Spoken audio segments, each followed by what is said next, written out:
RMJ Movie Reviews back again. This is an on-the-fly movie review of Spider-Man Homecoming. Look, I'm just going to cut straight to it. Spider-Man is my favorite superhero. He has been ever since I first saw Spider-Man and His Amazing Friends. Those of us 30-somethings remember that cartoon from the 1980s. Used to air on NBC. Oh, God. He's always been my favorite superhero. Him and the Hulk. The Incredible Hulk.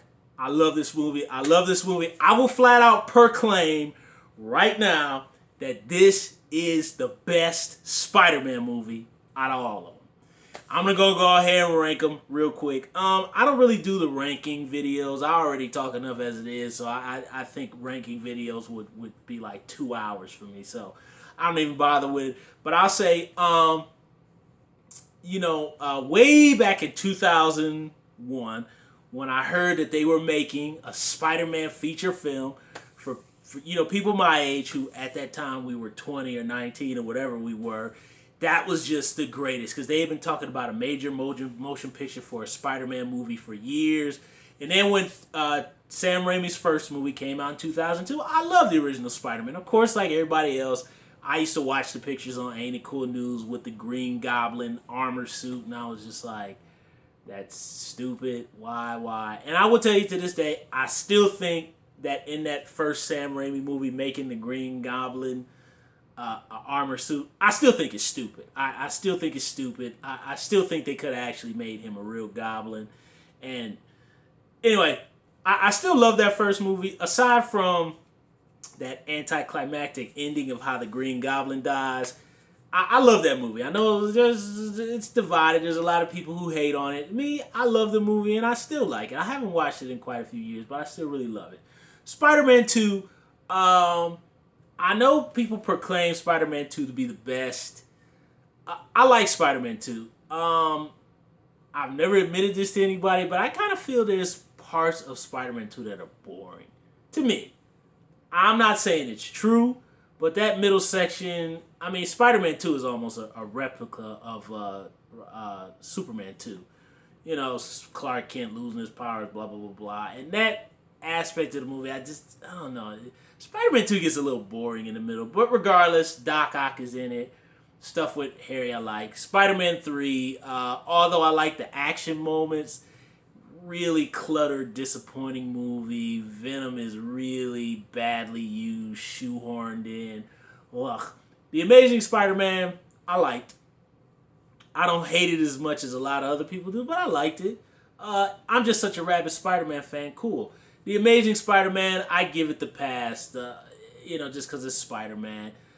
Not saying it's great, not saying either Amazing Andrew Garfield movie is good, but it's Spider-Man, so I like it. The stuff with the Rhino in that movie is horrible, terrible. I'm glad they scrapped it. But this new movie, Spider-Man: Homecoming, is great. It's fantastic. I've heard some people say on the internet that it's flawed. To me, in my personal opinion, I think this movie is a perfect 10.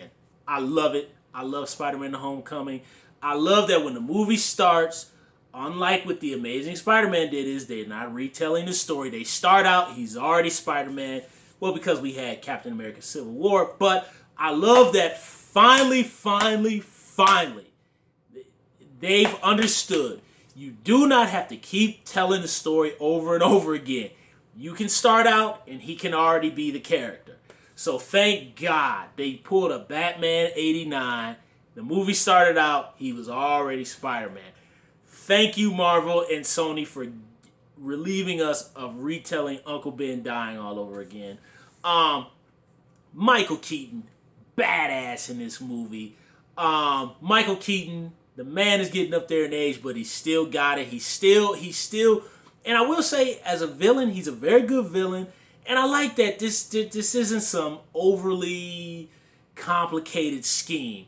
It's a simple scheme that the Vulture is up to. Shocker makes an appearance in here. I remember him from an episode of Spider-Man and His Amazing Friend. He doesn't have the mask thing like the comic book interpretation, but still the little yellow sleeves. It's cool. There's actually, I'm not going to give away any spoilers, but the interpretation for me was fine.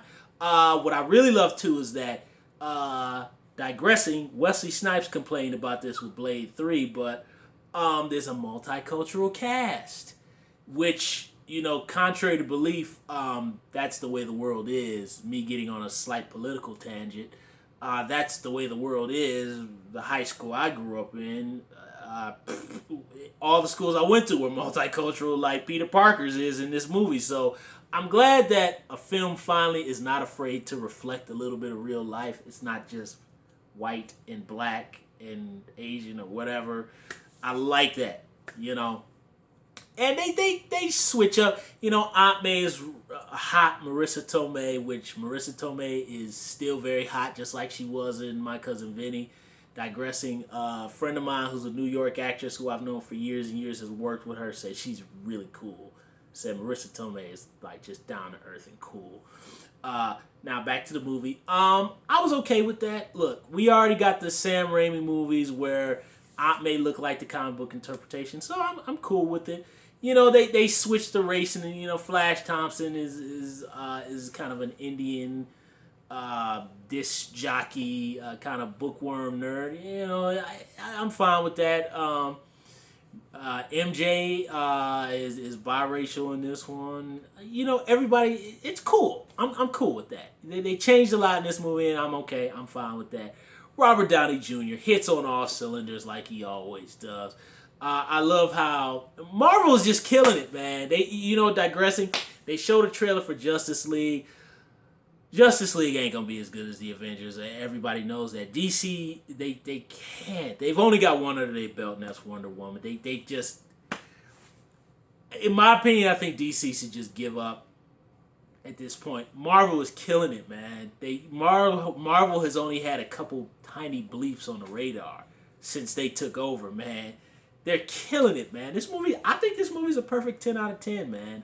I absolutely love this movie. And one thing I love, too, is not only the tone is not uber sad like the Raimi movies. And look, I love 1, I like 2, I like parts of 3, and I like, like I said, Amazing Spider-Man 1 and 2 just because it's Spider-Man.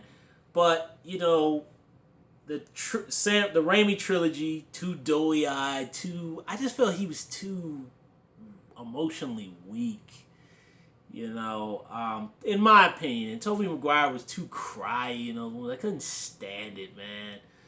And I think they didn't play up the jokey aspect of Spider-Man. Amazing Spider-Man movies, they played up the jokey aspect, which I like, but they were still trying to make it dark and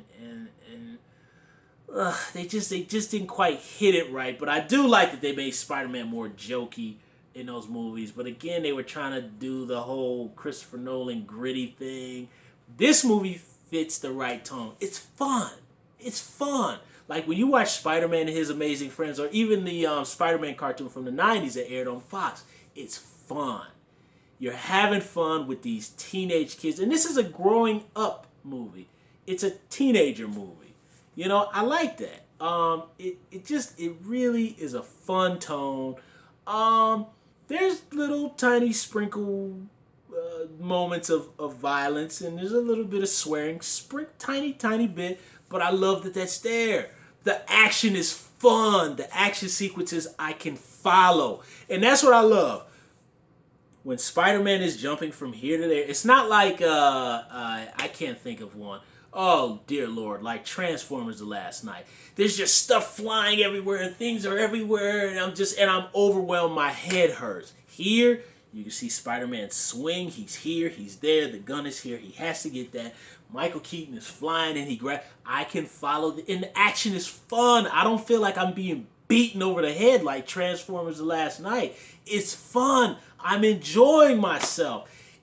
I'm also enjoying the performances. I'm enjoying the comedy. This is a fun, old school. These are like the summer movies my dad used to take me to see.